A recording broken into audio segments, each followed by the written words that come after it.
Okay, so this is how usually have a lot of issues with the side jam and where it needs to be. If you need to raise it, you know, how you install it, if you install it to the frame or not.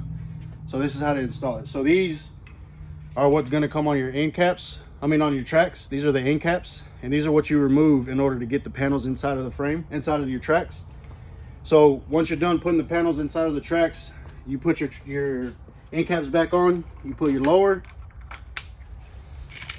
and then you put your top, right?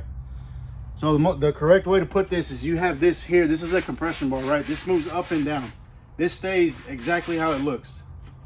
So whenever you're installing the side jams, you want to make sure you slide them in correctly.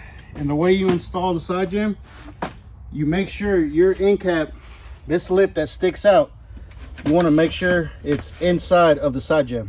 And this just sits on top of that. The compression bar just sits on top of the lower track.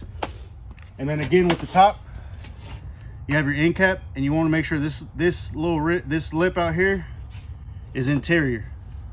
And the way you shim that, right, that's there. You have your shims. Now one thing I want to run through as well, you don't want to use a lot of shims.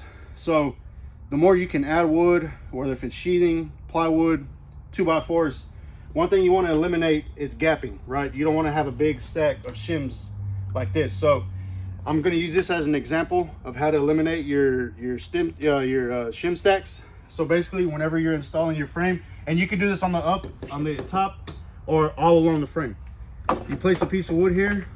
You want to make sure you're close as can be. You don't want to have too much of a gap, because then that's something you're going to have to worry about as a contractor, as a builder. You're going to have to worry about, you know, what kind of transition pieces you have or anything like that. So this just basically just eliminates your gapping.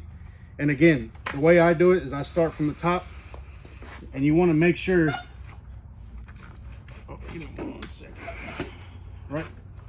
So they really don't even need any shims, which is perfect. As long as this side jam is butted to your top track, the top of the top jam has to be butted up to the side jam where there's no gapping, right? Then you have this. This is how you can tell that if your system's going to need adjustments or not. You rest this on top of the compression bar. And then again, similar to the bottom, you want to make sure that your end cap is interior of the side jam, and you want to make sure that your side jam is butted all the way to your tracks, top, lower and top.